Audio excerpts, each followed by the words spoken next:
What's up everybody, Smyers here. Today I want to show you how to make the key stabs and also the bass to Dirty Cash by PAWSA. Alright everybody, welcome back to the channel, and as a reminder, if you are not yet subscribed, please go ahead and subscribe and give this video a like. I thought these key stabs were pretty cool in this song Dirty Cash by PAWSA. I wanted to try to remake them. The keys sounded pretty vintage. I wasn't really sure what sample he was using or what kind of keys he was using. So I did my best to try to remake something that sounded good so that if you wanted to make some key stabs like this, that you could. And then also, I'm going to show you how to make the bass because the bass is super simple, especially for this style of tech house, this minimal tech house. So let me just play you the section that I made, the bass, and then also the keys together.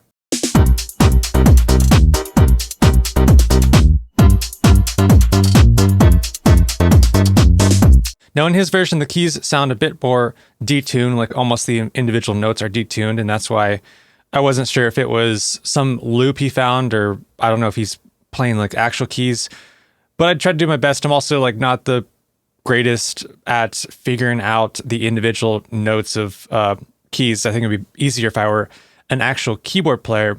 Let me just show you the notes, and let's just show you what I've got here, the notes that I came up with. This is going to be in C minor.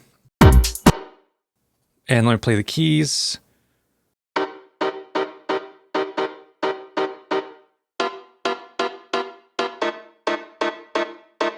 Now for some of these notes, I used mixed in key. It said it was C minor. Some of these notes are not in the key, like these ones. I'm not super technical with knowing the chords. I don't know what those chords are called, but that's just like me listening to the chords in the song. That's just what it sounded like. These notes sounded right to me. So those are the chords I came up with. And to get this key sound, hopefully you have Ableton. Otherwise, try to find some key VST. I actually just went into the grand piano VST. Let's go into grand piano VST, just right there. Boom. I just used this VST. And the default sounds like this.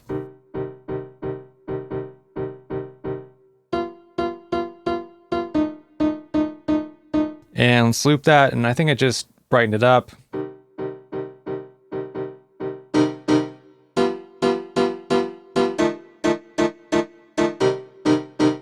Tightened up that release.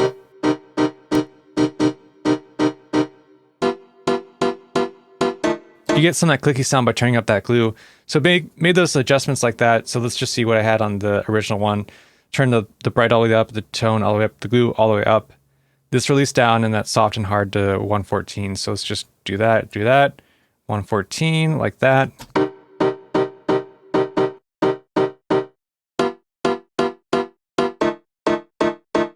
And then after that, it was just about shaping the sound a bit more. So let's go ahead and add these on one by one. And I have on the saturator, this is the new saturator for Ableton Live 11, I think that's what I have. And this is the analog clip setting, drive at 8, output -13, dry and wet at 19 or 20%.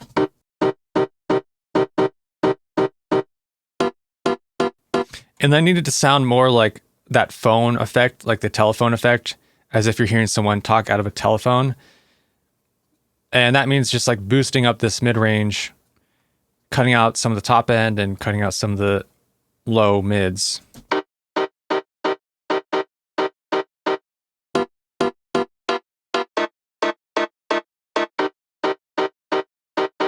And then after that, you can add on some reverb. This is what I came up with for if you want to use the Ableton reverb. You want something really short, almost like it's in a really tight room. If you have Valhalla Vintage Verb, let's see what I did for this one. I just used like the ambience reverb.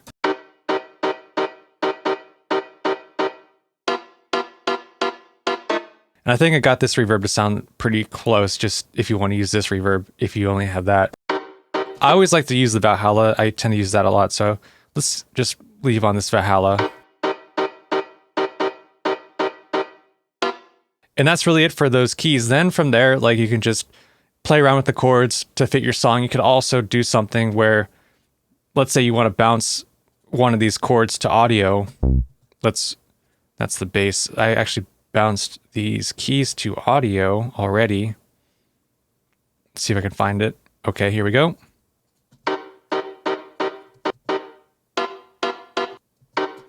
So you can even take one of these. Let's go ahead and do Command J. That consolidates it and turn this off. Maybe I'll put in a MIDI track. I just hit Shift Command T. That puts in a new MIDI track.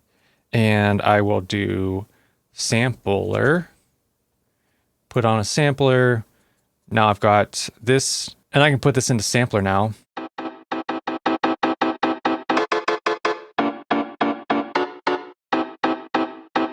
And then this is how you can have more of like a rave stab, where if you just want to use this chord,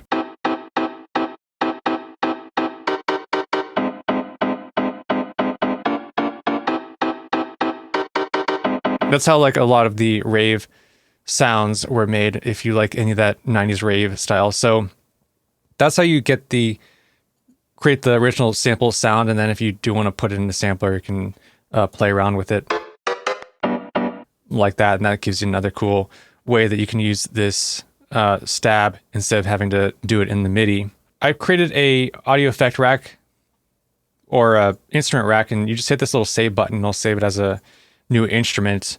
And I have that in my Patreon, so if you don't grab it, you can grab it in my Patreon. Now for the bass is super simple. I have on Kickstart to just have it being sidechained. And let's take a look at the MIDI.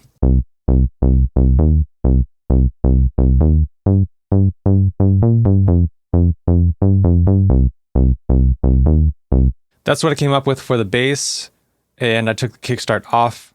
And for the bass, voicing's on mono just because it's a bass sound. I have the basic mini, randomness down, level all the way up.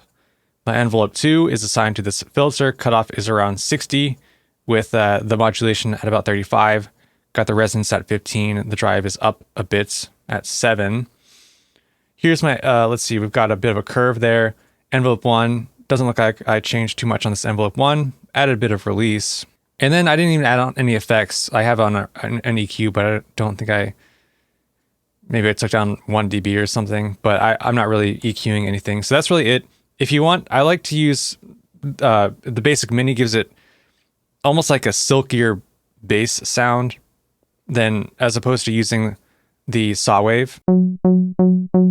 So let's take this down -2 octave. Versus, let's put on the saw wave.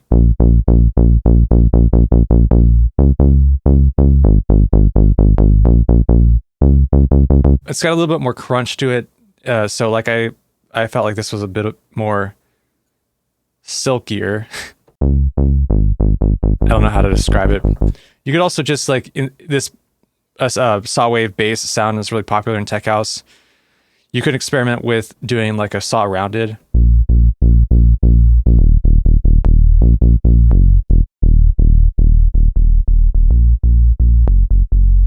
Get more of a softer sound out of it. And just playing around with that wavetable position.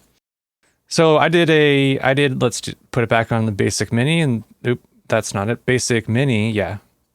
Put the wavetable back to 0, and that's really it for that bass sound. Really easy to do. And of course, if you do want to grab this bass sound, this is going to be in my Patreon as well. I'll put the MIDI files and also the bass preset and also this audio effect rack for Ableton in my Patreon. If you enjoyed this video, please go ahead and give it a like, and also please subscribe to my channel if you are not yet subscribed. And if you'd like to check out any of my Serum preset packs, head on over to store.samsmyers.com.